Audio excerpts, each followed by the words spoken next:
దక్షిణ కొరియాలో మంత్రి నారా లోకేష్ పర్యటన కొనసాగుతోంది. బుసాన్లో అపెక్స్ కొరియా పెట్టుబడిదారుల అనుసంధాన విభాగాన్ని ఆయన ప్రారంభించారు. రాష్ట్రంలో పెట్టుబడులకు అపెక్స్ కొరియా అనుసంధానకర్తగా పనిచేస్తుందని లోకేష్ తెలిపారు. పెట్టుబడులకు ఆసక్తి చూపే సంస్థలకు ఏపీ ప్రభుత్వానికి అనుసంధానకర్తగా అపెక్స్ కొరియా ఉందన్నారు. దక్షిణ కొరియాలో మంత్రి నారా లోకేష్ పర్యటిస్తున్నారు.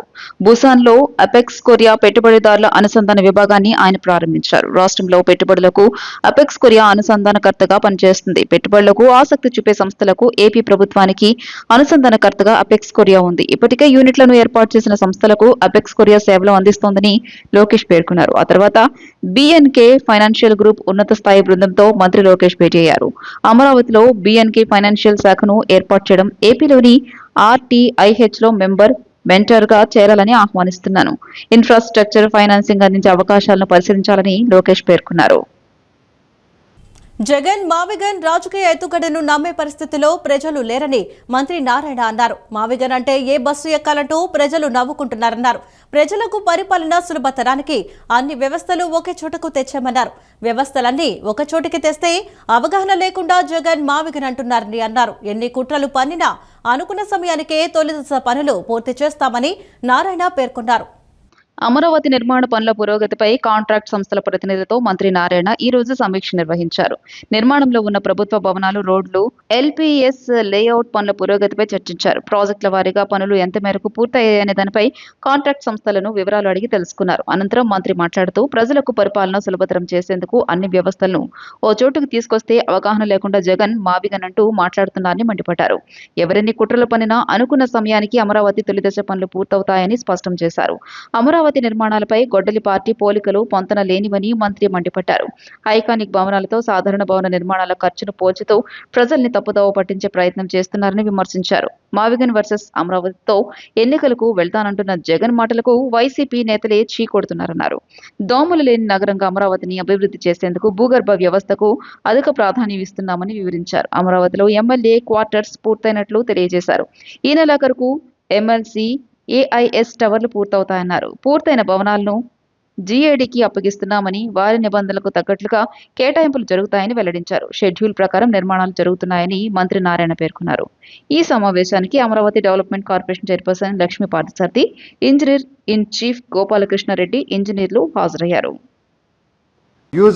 రీయూజ్డ్ వాటర్ కూడా యాక్చువల్గా కింద పైప్ లైన్లు వేస్తున్నాం. ఏదైతే వాటర్ వస్తుందో వాడుతుంటారో ఇంట్లో వాడిన వాటర్ని రీయూజ్ చేసి దాన్ని మళ్ళా గార్డెన్స్ ట్రీట్ చేసి వాడేటట్టుగా ఆ లైన్స్ ఇవన్నీ కూడా యాక్చువల్గా ఉన్నాయి కాబట్టి ఇంత టైం, లేకుంటే ఎప్పుడో రోడ్లు అయిపోయాయి.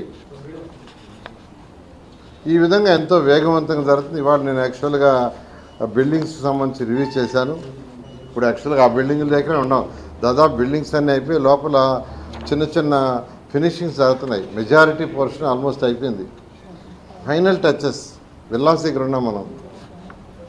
అయితే వైసీపీ నాయకులు జగన్మోహన్ రెడ్డి గారు ఏం మాట్లాడుతున్నా ఆయనకి తెలీదు. మావిగన్ అసలు మావిగన్ అనేది అసలు నవ్వుతున్నారు అందరూ. ఎందుకంటే మొన్నటిదాకేమో 3 క్యాపిటల్స్ విశాఖపట్నం అని, కర్నూలు అని, అమరావతి అన్నాడు. అది పోయింది. ఇప్పుడు వచ్చేలాగా మావిగన్ ఎన్ని రాజకీయ ఎత్తుగళ్ళు. ప్రజలు నమ్మేవాళ్ళు లేరండి. ప్రజలందరూ ప్రజా పరిపాలన కావాలి. అసలు ఫస్ట్ ఒక నాయకుడు తెలుసుకోవాల్సింది ఏంటంటే మన స్ట్రక్చర్ ఏంది, మన సిస్టమ్ ఏంది. మన యొక్క సిస్టమ్ ఏంటంటే ఇప్పుడు అసెంబ్లీ ఉంది. ప్రజల చేత ఎన్నుకోబడిన నాయకులందరూ వాళ్ళందరూ అసెంబ్లీలో ప్రజలకు సంబంధించిన చట్టాలు చేస్తారు. ఆ చట్టాలను ఇంప్లిమెంట్ చేసేది ఎగ్జిక్యూషన్ అధికారులు. ఆ అధికారులు సరిగా చేస్తారో లేదని చూసే ప్రాపర్ జడ్జిమెంట్స్ ఇచ్చేది జ్యుడిషియల్. ఈ 3 వ్యవస్థలు ఉంటాయి. ఈ 3 వ్యవస్థలు ఒక దగ్గర ఉంటే ప్రజలకు పరిపాలన సులువు. పట్టిసీమ ద్వారా గోదావరి జలాలను కృష్ణా జలాలతో అనుసంధానం చేసి నదుల అనుసంధానానికి ముఖ్యమంత్రి చంద్రబాబు శ్రీకారం చుట్టారని రాష్ట్ర జలవనరుల శాఖ మంత్రి నిమ్మల రామానాయుడు అన్నారు. ఒట్టిసీమ అన్న జగన్ ఇప్పుడు ఏ ముఖం పెట్టుకుని సమాధానం చెబుతారన్నారు. ఇప్పటి వరకు పట్టిసీమ ద్వారా 442కు పైగా టీఎంసీలను కృష్ణా డెల్టాకు తరలించామన్నారు. దూరదృష్టి ముందుచూపు ఉన్న నాయకుడు ఉంటే అన్ని ప్రయోజనాలేనని అన్నారు. ముందుచూపు లేకపోవటం వల్లే పట్టిసీమ వైపు జగన్ కన్నెత్తి చూడలేదన్నారు. గోదావరికి ఎగువ నుంచి వస్తున్న నీటిని వృధా కాకుండా కృష్ణా డెల్టాకు తరలిస్తున్నామని నిమ్మల రామానాయుడు పేర్కొన్నారు. పట్టిసీమ ఎత్తిపోతల పథకం వద్ద మంత్రి నిమ్మల రామానాయుడు పూజలు చేసి మోటార్లు స్విచ్ ఆన్ చేసి పోలవరం కుడి కాల్వలోకి నీటిని విడుదల చేశారు. ఈ సందర్భంగా నిమ్మల మాట్లాడుతూ 2014-19లో 1300 కోట్ల రూపాయలతో నిర్మించిన పట్టిసీమ నేడు 50,000 కోట్ల రూపాయల ఆదాయం సృష్టించిందన్నారు. ఎత్తిపోతల పథకాన్ని గొడ్డలి పార్టీ పట్టిసీమ అని విమర్శించిందని, ఇప్పుడు అదే పథకం ద్వారా ఇప్పటి వరకు 450 టీఎంసీలు తరలించామని, దీనికి జగన్ ఏం సమాధానం చెబుతారని నిలదీశారు. దూరదృష్టి, ముందు చూపు, నిర్మాణాత్మక ఆలోచన కలిగిన నాయకుడు ఉంటే ప్రజలకు ఏ విధంగా మేలు జరుగుతుందో పట్టిసీమే ఉదాహరణని పేర్కొన్నారు. పాలనా అనుభవం లేకపోవడం, విధ్వంసపు ఆలోచనలు, ముందు చూపు లేకపోవడం వల్లే జగన్ పట్టిసీమ వైపు కన్నెత్తి చూడలేదని విమర్శించారు. కర్ణాటకలో ఆల్మట్టి నుంచి నాగార్జున సాగర్ వరకు ప్రాజెక్టులు డెడ్ స్టోరేజ్ లో ఉన్నాయని, గోదావరికి ఎగువ నుంచి వస్తున్న నీరు సముద్రంలోకి పోకుండా ఒడిసి పట్టుకుని కృష్ణా డెల్టాకు తరలిస్తున్నామన్నారు. కార్యక్రమంలో పోలవరం, కొవ్వూరు, గోపాలపురం ఎమ్మెల్యేలు సిరి బాలరాజు, ముప్పిడి వెంకటేశ్వరరావు, మద్దిపాటి ధర్మరాజు, కలెక్టర్ వెట్రిసిల్వి తదితరులు పాల్గొన్నారు. విశాఖలోని fishing harbour mechanised boat operators అసోసియేషన్లో మత్స్యకార బాధిత కుటుంబాలకు మంత్రి కొల్లు రవీంద్ర చెక్కులు పంపిణీ చేశారు. ఒక్కో కుటుంబానికి 10 లక్షల చొప్పున చెక్కులు అందించారు. బాధిత కుటుంబాల పిల్లల చదువులకు సాయం చేస్తామన్నారు. బోటు ప్రమాదంలో ఏ రాష్ట్రం ఇవ్వనంత సాయం చేస్తున్నామన్నారు. వేట నిషేధ సమయంలోనూ ఆర్థికంగా ఆదుకుంటున్నామని మంత్రి కొల్లు రవీంద్ర వివరించారు. విశాఖలోని fishing harbour mechanised boat operators అసోసియేషన్లో మత్స్యకార బాధిత కుటుంబాలకు మంత్రి కొల్లు రవీంద్ర చెక్కులు పంపిణీ చేశారు. 6 మత్స్యకారుల కుటుంబాలకు 10 లక్షల రూపాయల చొప్పున 60 లక్షల రూపాయల చెక్కులను మంత్రి కొల్లు రవీంద్ర, ఎమ్మెల్యేలు వంశీకృష్ణ యాదవ్, లోకం మాధవి, జిల్లా కలెక్టర్ అభిషేక్ కిషోర్, మత్స్యశాఖ కమిషనర్ రామశంకర్ నాయక్ అందజేశారు. మత్స్యశాఖ నుండి 5 లక్షలు, సీఎం రిలీఫ్ ఫండ్ నుండి మరో 5 లక్షల రూపాయల చెక్కులు అందించారు. ప్రభుత్వానికి సమాచారం రాగానే సహాయక చర్యలు చేపట్టామన్నారు. చిన్న ఇచ్చిన సమాచారంతో వారంతా చనిపోయారని అనుకుంటున్నామన్నారు. 10 లక్షల రూపాయల చొప్పున చెక్కులు బాధిత కుటుంబాలకు అందజేస్తామని తెలిపారు. బాధిత కుటుంబాల పిల్లల చదువులకు సాయం చేస్తామని అన్నారు. బోటు ప్రమాదంలో ఏ రాష్ట్రం ఇవ్వనంత సాయం చేస్తున్నాం. వేట నిషేధ సమయంలోనూ ఆర్థికంగా ఆదుకుంటున్నామని మంత్రి కొల్లు రవీంద్ర వివరించారు. కుల వృత్తిదారులకు ఆర్థిక భరోసా కల్పించేలా ఆధునిక పరికరాలను కూటమి ప్రభుత్వం అందజేస్తుందని రాష్ట్ర సాంఘిక సంక్షేమ శాఖ మంత్రి డాక్టర్ డోలా శ్రీ బాల వీరాంజనేయ స్వామి, రాష్ట్ర బీసీ సంక్షేమ శాఖ మంత్రి ఎస్ సవిత తెలిపారు. చర్మకారుల అభివృద్ధి సంక్షేమానికి ప్రత్యేక దృష్టి సారించామని వారు పేర్కొన్నారు. శాశ్వత ఉపాధితో పాటు ఆర్థిక భరోసా కలిగేలా కుల వృత్తిదారులకు ఆధునిక పరికరాలు అందజేస్తున్నామన్నారు. రాష్ట్ర సచివాలయంలోని 4వ భవనంలో lid cap leather showroom outlet ను రాష్ట్ర సాంఘిక సంక్షేమ శాఖ మంత్రి డాక్టర్ డోలా శ్రీ బాల వీరాంజనేయ స్వామి, రాష్ట్ర బీసీ సంక్షేమ శాఖ మంత్రి ఎస్ సవిత ప్రారంభించారు. మంత్రులు లెదర్ ఉత్పత్తులు కొనుగోలు చేశారు. ఈ కార్యక్రమంలో రాష్ట్ర సాంఘిక సంక్షేమ శాఖ కార్యదర్శి ఎంఎం నాయక్, లిడ్ క్యాప్ ఎండి ప్రసన్న వెంకటేష్ తదితరులు పాల్గొన్నారు. ఈ సందర్భంగా మంత్రులు మీడియాతో మాట్లాడుతూ లిడ్ క్యాప్ ద్వారా చర్మకారుల అభివృద్ధి సంక్షేమానికి కూటమి ప్రభుత్వం కృషి చేస్తుందని మంత్రి బాల వీరాంజనేయ స్వామి తెలియజేశారు. చర్మకారులకు ఉపాధి కల్పనకు మార్కాపురం జిల్లా ఎడవల్లి, కృష్ణా జిల్లా కొండూరులో లెదర్ మ్యానుఫ్యాక్చరింగ్ యూనిట్లు ఏర్పాటు చేస్తున్నామన్నారు. కూటమి ప్రభుత్వం వచ్చాక లిడ్ క్యాప్ కి పూర్వ వైభవం తీసుకొస్తున్నామన్నారు. కుల వృత్తిదారులకు ఏడాది పాటు ఉపాధి కల్పించాలన్నదే కూటమి ప్రభుత్వ లక్ష్యమన్నారు. శాశ్వత ఉపాధితో పాటు ఆర్థిక భరోసా కలిగేలా కుల వృత్తిదారులకు ఆధునిక పరికరాలు అందజేస్తున్నామన్నారు. సచివాలయంలో లిడ్ క్యాప్ అవుట్లెట్ ఏర్పాటుతో నాణ్యమైన వివిధ రకాల లెదర్ ఉత్పత్తులు సచివాలయ ఉద్యోగులకు, సందర్శకులకు లభించే అవకాశం కలిగిందన్నారు. 10% డిస్కౌంట్లపై సచివాలయ సిబ్బంది లెదర్ ఉత్పత్తులు విక్రయిస్తారన్నారు. లిడ్ క్యాప్ చైర్మన్ పిల్లి మాణిక్యరావు మాట్లాడుతూ చర్మకారుల అభివృద్ధికి చర్యలు తీసుకుంటున్నామన్నారు. గత ప్రభుత్వ కబ్జాకోర్ల నుంచి లిడ్ క్యాప్ సంస్థ భూముల్ని కాపాడామన్నారు. లిడ్ క్యాప్ ద్వారా మంచి నాణ్యత కలిగిన వివిధ రకాల తోలు ఉత్పత్తులను అందుబాటులోకి తెస్తున్నామన్నారు. దివంగత ముఖ్యమంత్రి డాక్టర్ వైఎస్ రాజశేఖర రెడ్డి 77వ జయంతి సందర్భంగా వైఎస్ఆర్సీపీ అధినేత మాజీ సీఎం వైఎస్ జగన్మోహన్ రెడ్డి ఇడుపులపాయకు వెళ్లారు. కుటుంబ సభ్యులతో కలిసి వైఎస్ఆర్ ఘాట్ వద్ద తన తండ్రి మహానేత డాక్టర్ వైఎస్ఆర్ కు నివాళులు అర్పించారు. వైఎస్ విజయమ్మ, వైఎస్ భారతి, ఇతర కుటుంబ సభ్యులు ప్రత్యేక ప్రార్థనలో పాల్గొన్నారు. ఈ కార్యక్రమంలో పలువురు ప్రజాప్రతినిధులు, మాజీ ప్రజాప్రతినిధులు, వైఎస్ఆర్సీపీ సీనియర్ నాయకులు, కార్యకర్తలు, అభిమానులు పెద్ద ఎత్తున పాల్గొన్నారు. వైఎస్ఆర్ ఘాట్ వద్ద పూల పూలమాలలు ఉంచి మహానేతకు అంజలి ఘటించారు. పేదల సంక్షేమం, రైతుల అభ్యున్నతి, ఆరోగ్య సేవలు, విద్యావకాశాలు, సాగునీటి ప్రాజెక్టులు వంటి రంగాల్లో మహానేత డాక్టర్ వైఎస్ఆర్ చేసిన సేవలు చిరస్మరణీయమని నేతలు పేర్కొన్నారు. ప్రజల కోసం ఆలోచించిన నాయకుడిగా, ప్రజల హృదయాల్లో నిలిచిన మహానేతగా వైఎస్ఆర్ ఎప్పటికీ స్ఫూర్తిదాయకుడని అన్నారు. ఆంధ్రుల జీవనాడి పోలవరం ప్రాజెక్టు పనులు ఆశించిన రీతిలో షెడ్యూల్ ప్రకారమే జరుగుతున్నాయని రాష్ట్ర జలవనరుల శాఖ మంత్రి డాక్టర్ నిమ్మల రామానాయుడు చెప్పారు.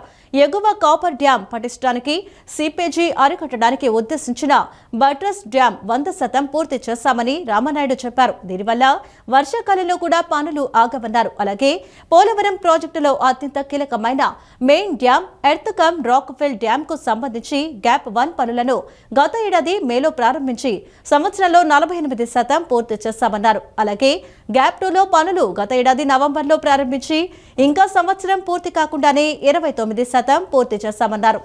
పోలవరం ప్రాజెక్టు పనులను జలవనరుల శాఖ మంత్రి డాక్టర్ నిమ్మల రామానాయుడు క్షేత్రస్థాయిలో పరిశీలించి అధికారులు, ఏజెన్సీల ప్రతినిధులతో సమీక్ష నిర్వహించారు. ముఖ్యమంత్రి చంద్రబాబు నాయుడు ఆదేశానుసారం 2027 పుష్కరాలకు ముందే పోలవరం పూర్తి చేయాలని లక్ష్యంగా పెట్టుకున్నామన్నారు. తాము పెట్టుకున్న లక్ష్యానికి అనుగుణంగా షెడ్యూల్ ప్రకారం ప్రతి పని పక్కాగా జరుగుతోందన్నారు. 2014-19 తెలుగుదేశం ప్రభుత్వ హయాంలో పోలవరం ప్రాజెక్టు పనులు 72% పూర్తి కాగా 2019-24 మధ్య 5 ఏళ్ల వైకాపా హయాంలో కేవలం 2% మాత్రమే తూతూ మంత్రంగా జరిగాయన్నారు.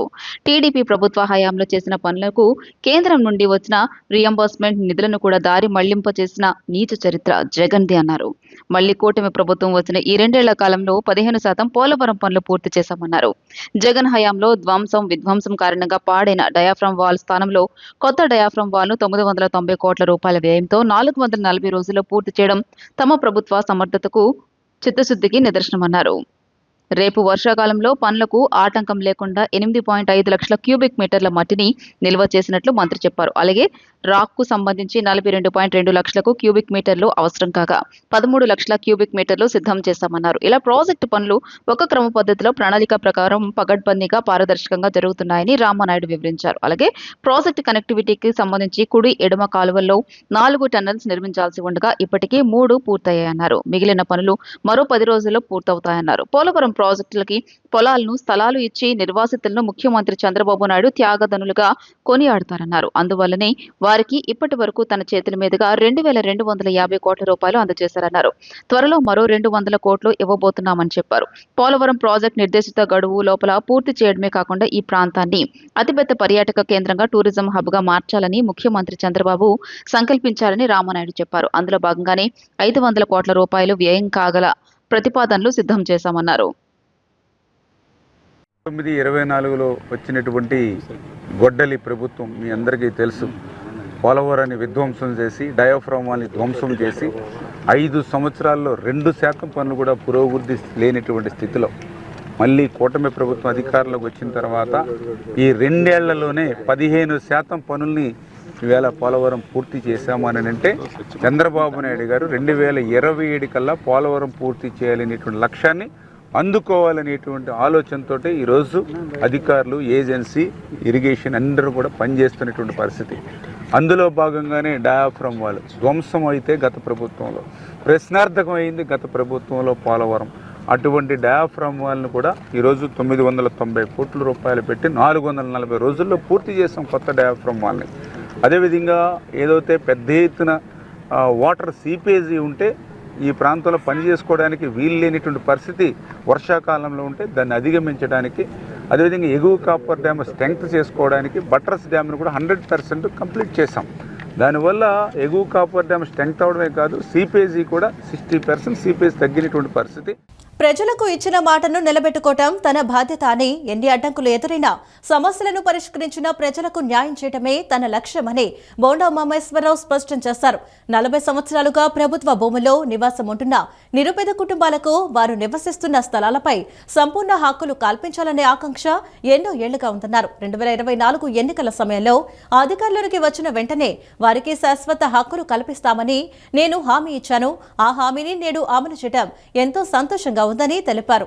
విజయవాడ సెంట్రల్ నియోజకవర్గం 36వ డివిజన్ గాంధీనగర్ సబ్ రిజిస్టర్ కార్యాలయం నందు ప్రభుత్వ విప్ సెంట్రల్ నియోజకవర్గ ఎమ్మెల్యే బోండా ఉమామహేశ్వరరావు 57వ డివిజన్ న్యూ రాజరాజేశ్వరిపేట సుబ్బరాజు నగర్ అరుణోదయ నగర్ ప్రాంతాల ప్రజలు 4 దశాబ్దాలుగా ఎదురుచూస్తున్న భూ రిజిస్ట్రేషన్ సమస్యకు శాశ్వత పరిష్కారంగా ప్రభుత్వం జారీ చేసిన జీవో నంబర్ 306 అమలులో భాగంగా లబ్ధిదారులకు రిజిస్ట్రేషన్ ప్రక్రియను పూర్తి చేసి రిజిస్ట్రేషన్ పత్రాలను రిజిస్టర్లకు ఎస్కే అడిఫ్ వెంకటేశ్వర్లు గారి సమక్షంలో లబ్ధిదారులకు అందజేశారు. ఈ సందర్భంగా బోండా ఉమా మాట్లాడుతూ ప్రభుత్వం జారీ చేసిన జీవో నంబర్ 306 ద్వారా ఈ సమస్యకు శాశ్వత పరిష్కారం లభించిందన్నారు.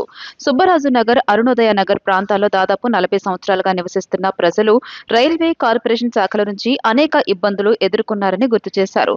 స్థలాలు ఖాళీ చేయాలంటూ నోటీసులు ఇవ్వడం, మార్కింగ్లు చేయడం వంటి చర్యలతో ప్రజలు తీవ్ర ఆందోళనకు గురయ్యారని ఆ సమయంలో తాము ప్రతిపక్షంలో ఉన్నప్పటికీ హైకోర్టును ఆశ్రయించి స్టే ఆర్డర్ తీసుకువచ్చి ప్రజలకు అండగా నిలిచామని తెలియజేశారు. ముఖ్యమంత్రి ఆదేశాల మేరకు జిల్లా కలెక్టర్, ప్రిన్సిపల్ సెక్రటరీ తదితర అధికారులు సమన్వయంతో చర్యలు చేపట్టి జీవో అమలుకు పూర్తి అనుమతులు తీసుకువచ్చామని అన్నారు. దీంతో సబ్ రిజిస్టర్ కార్యాలయంలో అర్హులైన లబ్ధిదారులకు రిజిస్ట్రేషన్లు ప్రారంభమయ్యాయని అన్నారు.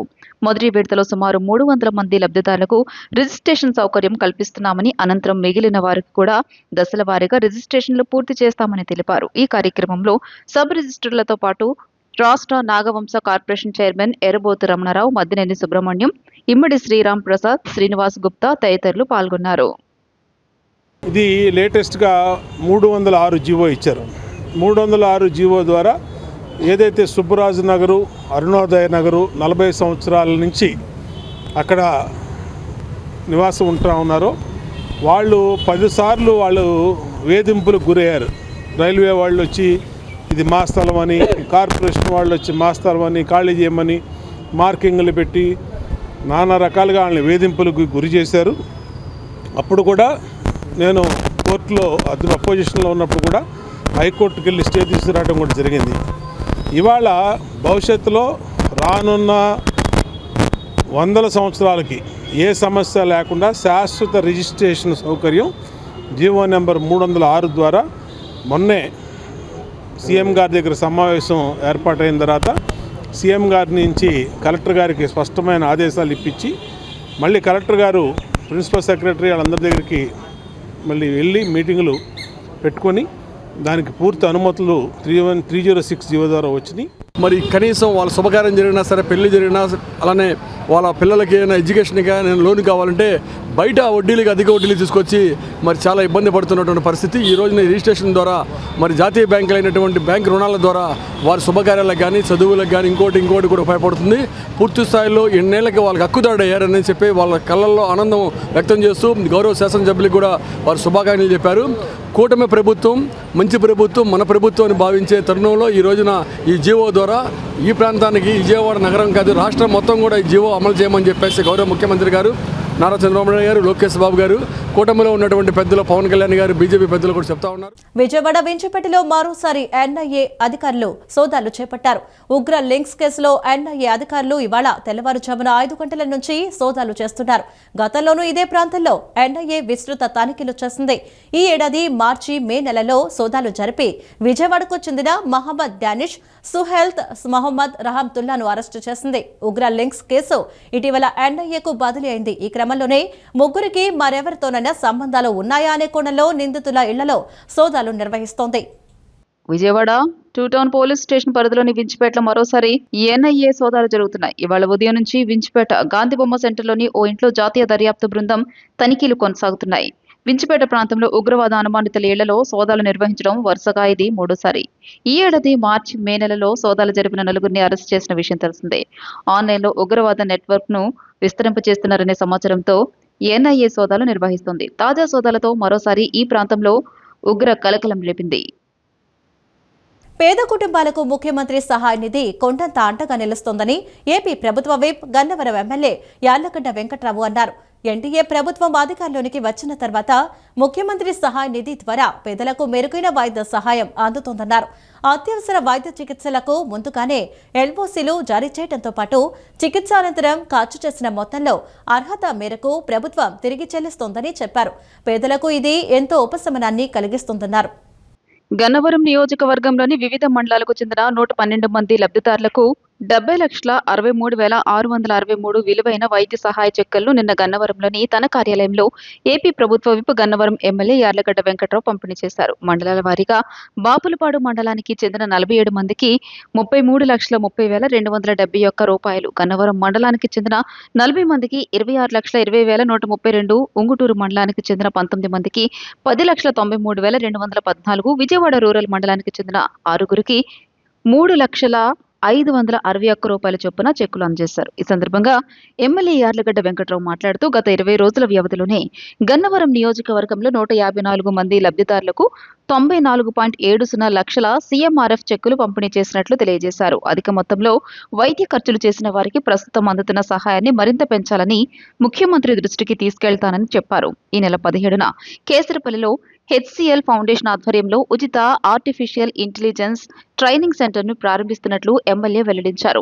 ఈ శిక్షణ పూర్తిగా ఉచితంగా అందించనున్నామని గన్నవరం నియోజకవర్గ యువత ఈ అవకాశాన్ని సద్వినియోగం చేసుకోవాలని కోరారు. సెమీ కండక్టర్, కంప్యూటర్ సైన్స్ తదితర రంగాలకు సంబంధించిన ప్రత్యేక శిక్షణా కార్యక్రమాలను కూడా ప్రారంభించేందుకు హెచ్సిఎల్తో చర్చలు జరిపినట్లు తెలియజేశారు. తాము ఎమ్మెల్యేగా ఎన్నికైన రోజు నుంచి యువతకు ఉద్యోగ ఉపాధి అవకాశాలు కల్పించడమే ప్రధాన లక్ష్యంగా పనిచేస్తున్నానన్నారు. అశోక్ లేలాండ్ పరిశ్రమను తిరిగి తీసుకువచ్చి స్థానిక యువతకు ఉద్యోగాలు కల్పించామని, హెచ్సిఎల్ అనే మరిన్ని ఐటీ సంస్థలను గన్నవరానికి తీసుకొచ్చేందుకు కృషి చేస్తున్నామని చెప్పారు. సీడాక్ కేంద్రం ఏర్పాటుకు ప్రతిపాదనలు తుది దశలో ఉన్నాయని, అది ఏర్పడితే ప్రాంతీయ యువతకు అత్యాధునిక సాంకేతిక శిక్షణతో ఉపాధి అవకాశాలు మరింత పెరుగుతాయని వివరించారు. అలానే పోలవరం కుడి కాలువ, ఏలూరు కాలువ అనుసంధానానికి 38 కోట్ల రూపాయల పరిపాలన అనుమతులు రావడం రైతులకు ఎంతో మేలు చేస్తుందని తెలియజేశారు. రాష్ట్ర ప్రభుత్వ ఆర్థిక ఇబ్బందులు ఉన్న లక్షలాది రూపాయలు, కోట్లాది రూపాయలని సీఎం రిలీఫ్ ఫండ్ ద్వారా ఈ రాష్ట్ర ప్రజలకు అందిస్తున్న ముఖ్యమంత్రి గారికి ధన్యవాదాలు తెలియజేస్తూ, అలాగే గన్నవరం నియోజకవర్గంలో గడిచిన 25 రోజుల్లో నేను అమెరికా వెళ్ళిన తర్వాత అంటే 6వ తారీఖు నుంచి వచ్చిన చెక్కులు దాదాపు 154 మందికి 94,70,000 రూపాయలు ఇప్పుడు పంపిణీ చేశాను. అలాగే ఈ చికిత్స తెచ్చుకునే వాళ్ళలో కొంతమందికి 5-6 లక్షల బిల్లులు కడితే వాళ్ళకి 1.5 లక్షలు వస్తున్నాయి. దాన్ని కూడా ఒకసారి గౌరవ ముఖ్యమంత్రి గారితో మాట్లాడి కొంచెం పెంచితే బాగుంటుందని డెఫినెట్గా తెలియజేస్తాను. ఎందుకంటే ఎక్కువ డబ్బులు ఖర్చు పెట్టిన వాళ్ళకి తక్కువ వస్తువు వల్ల వాళ్ళు రెక్కాడితే కానీ డొక్కాడిన అయితే చాలా ఇబ్బందులు పడుతున్నారు. చిన్న వైద్యానికి అయితే ఎక్కువ వస్తున్నాయి. దీన్ని కూడా ప్రభుత్వం దృష్టికి తీసుకెళ్తానని తెలియజేస్తూ, ఎట్టకేలకు జనవరి 4న ప్రారంభిద్దాం అనుకున్న కార్యక్రమం బాలరేషాలని దాటుకుని సెక్రటేరియట్ భవనాన్ని కేసరపల్లిలో సెక్రటేరియట్ 2ని హెచ్సిఎల్ ఫౌండేషన్కి డొనేట్ చేసి ఈ నియోజకవర్గంలోని పిల్లల భవిష్యత్ కోసం పనిచేస్తానని చెప్పా. ఈ జంజీ జనాల్ఫా అనేది ఇప్పుడు మాట్లాడుతున్నారు, కానీ నేను నియోజకవర్గంలో శాసనసభ్యుడు అయిన దగ్గర నుంచి ఈ నియోజకవర్గంలోని ముసలాళ్ళకి, వయసు మీరిన వాళ్ళకి పెన్షన్లు ఇవ్వగలం, రేషన్ కార్డులో డిలీట్, యాడ్ ఏదో ఇట్లాంటివి చేయగలం, పేద ప్రజలకు ఇళ్లపట్ల చంద్రబాబు నాయుడు గారు ఇస్తానన్నాడని చెప్పి. ఎన్టీఆర్ జిల్లాలో ఓటర్ల జాబితా సమగ్ర సవరణ కార్యక్రమం సాఫీగా కొనసాగుతోంది. ఇప్పటి వరకు 59.47% ఎన్యూమరేషన్ ఫారాలో డిజిటలైజేషన్ పూర్తయిందని జిల్లా కలెక్టర్ డాక్టర్ జి లక్ష్మీసా తెలిపారు. ఓటర్ల విజ్ఞప్తి మేరకు ఎన్యూమరేషన్ ఫారాలు నింపటం, సందేశాలను నివృత్తి చేయటం వంటి సేవలను హెల్ప్ డెస్క్ ద్వారా అందిస్తున్నట్లు పేర్కొన్నారు. కలెక్టర్ లక్ష్మీషా మంగళవారం విజయవాడ పశ్చిమ నియోజకవర్గం పరిధిలోని చిట్టినగర్లో పర్యటించారు. నియోజకవర్గంలో ఏర్పాటు చేసిన ఓటరు హెల్ప్ డెస్క్ల కార్యకలాపాలను పరిశీలించారు. 2002 ఎస్ఐఆర్ జాబితాలో మ్యాపింగ్, ఎన్యూమరేషన్ ఫారాల పంపిణీ, స్వీకరణ, ఫారాల డిజిటలైజేషన్ పనులను పరిశీలించి ఎక్కడా ఎలాంటి లోటుపాట్లకు తావు లేకుండా తీసుకోవాల్సిన జాగ్రత్తలపై బిఎల్ఓలు అధికారులకు దిశానిర్దేశం చేశారు. ఈ సందర్భంగా కలెక్టర్ మాట్లాడుతూ, ఓటర్ల విజ్ఞప్తి మేరకు ఎన్యూమరేషన్ ఫారాలు నింపడం, సందేహాలను నివృత్తి చేయడం వంటి సేవలను హెల్ప్ డెస్క్ల ద్వారా అందిస్తున్నట్లు పేర్కొన్నారు. జిల్లాలో 10,18,936 ఎన్యూమరేషన్ ఫారాల డిజిటలైజేషన్ పూర్తయిందన్నారు. తిరుపతిలో 1,55,658 డిజిటలైజేషన్ జరగగా, విజయవాడ పశ్చిమలో 1,24,879, విజయవాడ సెంట్రల్ 1,39,541, విజయవాడ తూర్పు 1,40,266, మైలవరం 1,94,322, నందిగామ 1,36,419, జగ్గయ్యపేటలో 1,27,851 మేర ఎన్యూమరేషన్ ఫారాల డిజిటలైజేషన్ ప్రక్రియ పూర్తయినట్లు వివరించారు. బిఎల్ఓలు అధికారులు ఈసీఐ నియమ నిబంధనలు, మార్గదర్శకాలకు అనుగుణంగా క్షేత్రస్థాయిలో విధులు నిర్వర్తించేలా ఎలాంటి ప్రభావాలకు తావు లేకుండా నిష్పక్షపాతంగా నిబద్ధతతో ప్రక్రియను విజయవంతంగా పూర్తి చేయడంలో భాగస్వాములయ్యేలా క్షేత్రస్థాయిలో అధికారులు కృషి చేస్తున్నారని కలెక్టర్ లక్ష్మీషా పేర్కొన్నారు. బీసీల సామాజిక ఆర్థిక పరిస్థితులతో పాటు స్థానిక సంస్థల్లో రిజర్వేషన్లు, వాటి ప్రభావం, ప్రజా ప్రాతినిధ్యం తదితర అంశాలపై వివిధ వర్గాలు అందించిన సమాచారంతో పాటు సమకాలీన అనుభవ ఆధారిత విచారణతో శాస్త్రీయ ఖచ్చితమైన సమాచారంతో నివేదిక రూపకల్పన జరుగుతుందని dedicated commission chairman Rajiv Ranjan Mishra అన్నారు. క్షేత్రస్థాయిలో అందిన వినతులు, సూచనలను సమగ్రంగా పరిశీలించడం జరుగుతుందని, రాష్ట్రంలో బీసీ సామాజిక వర్గాలకు స్థానిక సంస్థల్లో రాజకీయ ప్రాతినిధ్యాన్ని సంబంధించిన అంశాలపై అధ్యయనం జరుగుతుందన్నారు. కలెక్టరేట్లో dedicated commission chairman Rajiv Ranjan Mishra పలువురి నుంచి అర్జీలను అందుకున్నారు. అనంతరం ఆయన మాట్లాడుతూ జిల్లాలో బీసీ వర్గాలు సామాజిక ఆర్థిక పరిస్థితులు, ఉన్నత విద్యా అవకాశాలు, నైపుణ్యాభివృద్ధి, వివిధ సంక్షేమ అభివృద్ధి పథకాల అమలు తదితర అంశాలపై సమీక్షించారు. కొండపల్లి బొమ్మల కళాకారుల జీవన స్థితిగతులు, ఆధునిక డిజైన్లు తదితరాల గురించి కూడా అడిగి తెలుసుకున్నారు.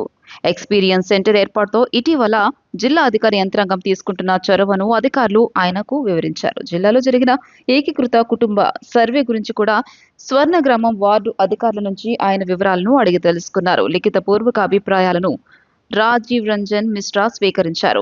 ముదిరాజ్ సంఘం నుంచి సిహెచ్ మల్లయ్య ముదిరాజ్ను బీసీడీ గ్రూప్ నుంచి బీసీఏలోకి మార్చాలని కోరారు. ఎన్ కృష్ణసింగ్ బొందులి సామాజిక వర్గాన్ని సెంట్రల్ ఓబీసీ జాబితాలో చేర్చాలని విజ్ఞప్తి చేశారు. కుమ్మరి శాలివాహన సంఘం నుంచి కోగంటి హనుమయ్య ఎన్టీఆర్ జిల్లా నందిగామ మండలం ఐతవరం గ్రామ పంచాయతీకి బీసీ రిజర్వేషన్ అమలు చేయాలని కోరారు. కూరపాటి కాటంరాజు భట్రాజు సామాజిక వర్గాన్ని బీసీడీ గ్రూప్ నుంచి బీసీఏకు మార్చాలని విజ్ఞప్తి చేశారు. రజక అభ్యుదయ సంఘం అధ్యక్షుడు వల్లూరు మధుసూదనరావు స్థానిక సంస్థల ఎన్నికల్లో రజక సామాజిక వర్గానికి ప్రాధాన్యం ఇవ్వాలని కోరారు. స్థానిక సంస్థల్లో బీసీలకు రిజర్వేషన్లు అమలు చేస్తున్న ఉపయోగం లేకుండా పోతుందని ఏపీ ముద్రాస్ మహాసభ రాష్ట్ర ఉపాధ్యక్షుడు గోనెపల్లి చిన్న నాగేశ్వరరావు వినతి పత్రం అందజేశారు. కార్యక్రమంలో collector G Lakshmisha, DRM Lakshmi Narasimham, BC సంక్షేమ సాధికారత అధికారి Jaggaiah, DEO L Chandrakala, DIO Prabhakar, వివిధ శాఖల అధికారులు పాల్గొన్నారు. విజయవాడ రూరల్ రామవరపాడు 117/2C సర్వేకు చెందిన 16 కుటుంబాల భూమిని అక్రమంగా రిజిస్ట్రేషన్ చేశారని బాధితులు ఆవేదన వ్యక్తం చేశారు. 2004-05లో తాము చట్టబద్ధంగా కొనుగోలు చేసిన ప్లాట్లను నకిలీ పత్రాలు సృష్టించి సాతులూరి పరశురాము మరియు మరికొందరు కబ్జా చేయడానికి ప్రయత్నిస్తున్నారని వారు ఆరోపించారు. 2026 జూన్ 30న మున్సిపల్ కార్పొరేషన్ కు గిఫ్ట్ డీడ్ ఇచ్చిన రోడ్డుతో సహా తమ ప్లాట్లను మరొకరి పేరు మీద రిజిస్ట్రేషన్ చేయడంపై సబ్ రిజిస్టర్ తీరును తప్పుపట్టారు. గత 3 ఏళ్లుగా ఈ వ్యవహారంతో తీవ్ర ఇబ్బందులు పడుతున్నామని, తమ పత్రాలను పరిశీలించి అక్రమ రిజిస్ట్రేషన్ను రద్దు చేయాలని CM Chandrababu, deputy CM Pawan Kalyan, మంత్రి నారా లోకేష్లను బాధితులు కోరారు. తమకు న్యాయం జరగకపోతే ప్రాణత్యాగం చేస్తామని హెచ్చరించారు. దయచేసి ఆ రిజిస్ట్రేషన్ని క్యాన్సిల్ చేయవలసిందిగా అందరినీ కోరుకుంటున్నాను. లోకేష్ బాబు గారిని కానీ, అట్లానే పవన్ కళ్యాణ్ గారు డిప్యూటీ సీఎం గారిని దగ్గరికి కూడా మేము వెళ్ళాం. అక్కడ ఉన్న ఆఫీసుల్లో మేము లోకేష్ గారి ఆఫీసులో ఇచ్చాము. తర్వాత పవన్ కళ్యాణ్ సార్ ఆఫీసులో కూడా మేము రిక్వెస్ట్ లెటర్ పెట్టాం. అవి కలెక్టర్ ఆఫీస్కి వచ్చినాయి. దయచేసి మా కుటుంబాలను ఆదరించవలసిందిగా కోరుకుంటున్నాం. మా బిడ్డల పెళ్ళిళ్ళు కూడా చాలా ఆగిపోయినాయి. కొంచెం మా మంది దయదలిచి మీ కనుదృష్టి మా మీద ఉంచవలసిందిగా మరి అయినప్పుడు మేము అందరూ వెళ్ళాక మనకు పోయిన నెలలో 2 నెలల క్రితం చేశాడు కదా. మీ స్థలాలు రిజిస్ట్రేషన్ చేస్తున్నాడు, మాకు ఇన్ఫార్మ్ చేయాలి కదా. చేయకుండా ఏ అధికారంతో చేశాడు, అసలు ఏ అధికారంతో చేశాడు? ఆయన ఏమైనా చేసుకోవచ్చుగా. మా చేత మీద పేద ప్రజలు పిచ్చి మీద బలమరుస్తున్నారు, మా మీద చేస్తాడు ఆ పని. అతన్ని మట్టుకు మాకు హ్యాండ్ చేయాలి. మీ పవన్ కళ్యాణ్ గారికి, చంద్రబాబు నాయుడుకి, లోకేష్కి మటుకు ఒకటే దానివ్వండి. వాళ్ళు తప్ప మాకు ఎవరు చేసేవాళ్ళు లేరండి. ఈ మీడియా ఆయన ద్వారా వెళ్ళి మాకు న్యాయం చేయాలని మేమందరం కలిసి ఆయన దగ్గరికి వెళ్ళి మా వెనకమంతా చెప్పుకుని ఇచ్చేస్తాము. ప్రభుత్వం అట్లా చేశారు. ఈ ప్రభుత్వంలో అసలు అమ్మాయి ఎట్టిళ్ళు ఉంటే వెళ్ళిపోతుంది మళ్ళీ. పోయినసారైనా అక్కడికండి, ఇప్పుడని ఇక్కడికి. ఏ రకం అంటే ఆ రకంగా చేస్తుంది కాబట్టి ఆ సపరేటర్ ఎవరో, ఆ రాపించుకున్నవాడు ఎవడో, ఇంతమంది పేర్లు ఉంటాడు. కళ్ళు పోయినాయా? అది బాబు గారు సొమ్మ. ఎవరి సొమ్మ అంటే రాపించుకున్నాడు, వచ్చి ఎవరి సొమ్మని రిజిస్ట్రేషన్ చేయించుకున్నాడు. మా అందరూ అసలు తగవా? ఈ వయసులో మేము ఎంత సాధపడాలి వీటి గురించి? కొనుక్కుని 23 సంవత్సరాలు ఇదే ఊళ్ళో పుట్టి పెరిగి గుంట సంఖ్య 22A నుంచి డిలీట్ చేసి మా పేరు మీద ఎవరికి ఎన్ని సెంట్లు అనేది మాకు ఇచ్చారు. ఇవన్నీ కూడా పట్టించుకోకుండా వాళ్ళు ఇష్టం వచ్చినట్టు మొత్తం వచ్చేసి ఈ విధంగా మమ్మల్ని ఇచ్చేసేసి ఆడపిల్లల పెళ్ళిళ్ళు ఉన్నాయి. ఒక అతనికి క్యాన్సర్ పేషెంట్, అతను పాపం రాలపోయాడు. ఇప్పుడు ఇంతమంది బాధలు పడుతుంటే ఇదిగోండి వాళ్ళు చేసిన డాక్యుమెంట్ చూడండి. వాళ్ళు చూపించిన డాక్యుమెంట్లో ఒక్కటి కూడా కరెక్ట్గా లేదు, అన్నీ ఫేక్ డాక్యుమెంట్సే. 2004లో మేము ఈ ప్లాట్లు కొనుక్కున్నాం. 2004 నుంచి 2005 వరకు మేము కొనుక్కుంటూ వచ్చాం. ఒక్కొక్కరు 2 సెంట్లు 3 సెంట్లు అలా కొనుక్కుంటూ వచ్చాం. ఏంటి గవర్నమెంట్ చుట్టూ తిరిగి 22లో పెడితే అవన్నీ డిలీట్ చేయించుకొని ఎంఆర్ఓ చుట్టూ తిరిగి వాళ్ళు ఇచ్చిన కాగితాలన్నీ తిరుగుతూనే ఉన్నాం. ఇప్పుడు రీసెంట్గా 30వ తారీఖు రిజిస్ట్రేషన్ జరిగింది. పొజిషన్ మేమే ఉన్నామండి, 22 సంవత్సరాలు మేమే ఉన్నాం. ఇప్పుడు వాళ్ళు ఎవరికో రిజిస్ట్రేషన్ చేసుకొని ఇది మాదని చెప్పి మమ్మల్ని భయభ్రాంతులు చేస్తున్నారు. ఇప్పుడు ఈ పిలుపాల శ్రీకాంత్ ఆయన చేయించుకున్నారని తెలిసింది, కొనుక్కున్నారని తెలిసింది. ఇక మేము ఈసీ తీపిస్తే మా పేర్లు వస్తున్నాయి, ఆయన పేరు వస్తుంది. అది ఎలా కుదురుద్ది? విజయవాడ కృష్ణలంకకు చెందిన గాది సాయి కృష్ణ మృతి కేసులో ప్రధాన నిందితుడు సిఐ నాగరాజును పోలీస్ కస్టడీకి అప్పగిస్తూ విజయవాడ కోర్టు విధించిన షరతులను హైకోర్టు సవరించింది. కస్టడీలో సిఐ నాగరాజు వెల్లడించే వివరాల ఆధారంగా సాక్ష్యాధారాల సేకరణ, సీన్ రీకన్స్ట్రక్షన్ కోసం ఆయనను నేరం జరిగిన ప్రదేశానికి తీసుకువెళ్లేందుకు సిట్కు అధికారం కల్పించింది. ఈ నెల 9 నుంచి 16వ తేదీ వరకు నాగరాజును విచారించేందుకు సిట్కు వెసులుబాటు కల్పించింది. విజయవాడ కృష్ణలంకకు చెందిన గాదే సాయికృష్ణ మృతి కేసులో ప్రధాన నిందితుడు సిఐ నాగరాజుకు పోలీస్ కస్టడీకి అప్పగిస్తూ విజయవాడ కోర్టు విధించిన షరతులను హైకోర్టు సవరించింది. కస్టడీలో సిఐ నాగరాజు వెల్లడించే వివరాల ఆధారంగా సాక్ష్యాధారాల సేకరణ, సీన్ రీకన్స్ట్రక్షన్ కోసం ఆయనను నేరం జరిగిన ప్రదేశానికి తీసుకెళ్లేందుకు సిట్కు అధికారం కల్పించింది. జైలు నుంచి విజయవాడకు తీసుకెళ్లేటప్పుడు మొత్తం ప్రయాణాన్ని వీడియో తీయాలని సిట్ను ఆదేశించింది. ఈ నెల 9 నుంచి 16వ తేదీ వరకు నాగరాజును విచారించేందుకు సిట్కు వెసులుబాటు కల్పించింది. పోలీసు విచారణ పూర్తయ్యాక ఈ నెల 17వ తేదీన విజయవాడ కోర్టు మెజిస్ట్రేట్ ముందు ఒరిజినల్ వీడియో రికార్డును ఉంచాలని సిట్కు స్పష్టం చేసింది. సిఐ నాగరాజు పోలీస్ కస్టడీలో ఉన్న సమయంలో ఆయన ప్రాణానికి హాని జరగకుండా, గౌరవానికి భంగం కలగకుండా చర్యలు తీసుకోవాలని పేర్కొంది. మరోవైపు కస్టడీ సమయంలో జైలు ప్రాంగణంలో రికార్డైన సీసీటీవీ ఫుటేజ్ ను ఈ నెల 17న విజయవాడ మెజిస్ట్రేట్ ముందు ఉంచాలని రాజమహేంద్రవరం జైలు సూపరింటెండెంట్ ను ఆదేశించింది. మిగిలిన విషయాల్లో విజయవాడ కోర్టు విధించిన షరతులు యథాతథంగా కొనసాగుతాయని స్పష్టం చేసింది. నిందితుడి హక్కులను కాపాడుతూనే మరోవైపు దర్యాప్తు సంస్థకు ఉన్న చట్టబద్ధమైన అధికారాలను పరిరక్షించాల్సిన బాధ్యత తమపై ఉందని కోర్టు తెలిపింది. ఈ నేపథ్యంలో విజయవాడ కోర్టు ఈ నెల 2న ఇచ్చిన ఉత్తర్వులను సవరిస్తున్నట్లు పేర్కొంది. హైకోర్టు న్యాయమూర్తి జస్టిస్ కుంచం మహేశ్వరరావు మంగళవారం ఈ మేరకు తీర్పు ఇచ్చారు. ప్రజలు డిజిటల్ అరెస్టులు, సైబర్ నేరాల పట్ల అప్రమత్తతతో ఉండాలని cyber crime DCP Krishna Prasanna సూచించారు. సైబర్ సురక్షలో భాగంగా పోలీసులు పండిట్ నెహ్రూ బస్టాండ్లో నిన్న సైబర్ అవగాహన కార్యక్రమం నిర్వహించారు. కార్యక్రమంలో ఆమె పాల్గొని ఉద్యోగులు, విద్యార్థులు, ప్రయాణికులకు సైబర్ నేరాలపై అవగాహన కల్పించారు. ఈ సందర్భంగా ఆమె మాట్లాడుతూ ప్రజలు డిజిటల్ అరెస్టులు, సైబర్ నేరాల బారిన పడకుండా అవగాహన కార్యక్రమాలు నిర్వహిస్తున్నామని తెలిపారు. నేరాల బారిన పడితే వెంటనే 1930 నెంబర్కు ఫోన్ చేయండి అని సూచించారు. సౌత్ డివిజన్ ఏసీపీ మానస, కృష్ణలంక సీఐ జె మురళీకృష్ణ, మహిళా police station CI K Vasavi, ఎస్ఐలు పాల్గొన్నారు. శిరస్త్రాణం లేకుండా బైక్ నుంచి పడితే మీ తల రోడ్డును తాకగానే పుర్రె పగిలిపోతుంది. మీ మెదడు పుర్రె లోపల అటు ఇటు ఊగుతుంది. నరాలని తెగిపోతాయి. సెకన్ల వ్యవధిలో మెదడులో రక్తస్రావం జరిగి కణాలు చచ్చిపోతాయి. బయటకు కనిపించకపోయినా పుర్రె లోపల మెదడు ఉబ్బిపోతుంది. మీ మాట పడిపోవచ్చు, జ్ఞాపక శక్తి పోవచ్చు, జీవచ్చ వల్ల మిగిలిపోవచ్చు. ఇది సినిమా కాదు. ద్విచక్ర వాహనం పై నుంచి కింద పడి తలకు నేలకు తగిలితే ఏం జరుగుతుందో హెచ్చరిస్తున్నారు మన బెజవాడ కాకి స్టూడియో పోలీసులు. ప్రాధాన్యం వివరిస్తూ వీడియో రూపొందించి ప్రజలకు అవగాహన కల్పిస్తున్నారు. వరుస వీడియోలతో ఆకట్టుకుంటున్న పోలీసు కాకి స్టూడియో తాజాగా శిరస్త్రాణం ప్రాధాన్యం వివరిస్తూ వీడియో రూపొందించింది. నేటి యువతకు మంచి సందేశం ఇచ్చింది.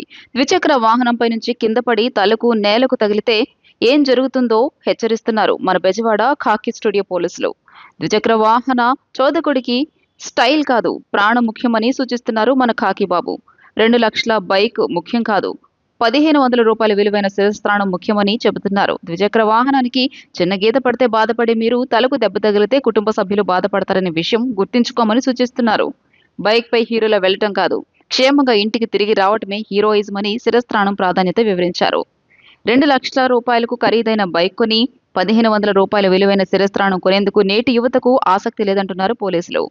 ఇదే ప్రాణానికి ప్రమాదమని హెచ్చరిస్తోంది మన ఖాకీ స్టూడియో. ద్విచక్ర వాహనంపై వెళ్తూ ప్రమాదానికి గురైతే ఏమవుతుందో ఈ సరికొత్త వీడియోలో చూపించారు. పుర్రె పగిలిపోతుందని, మంచానికే పరిమితం అవుతారని గంభీరమైన గొంతుతో భయపెట్టారు. తాజా వీడియోతో వాహన చోదకులను ఆలోచింపచేశారు. శిరస్త్రాణం లేని ప్రయాణం అంటే మృత్యువుకు స్వాగతం పలికినట్లని హెచ్చరించారు. చిట్ట చివరిగా కాకీబాబు మాట విను, శిరస్త్రాణం పెట్టుకో అని కొసమెరుపు మాటలతో నేటి యువతకు చక్కని సందేశం ఇస్తున్నారు. ఈ వార్తలు ఇంతటితో సమాప్తం. నమస్కారం.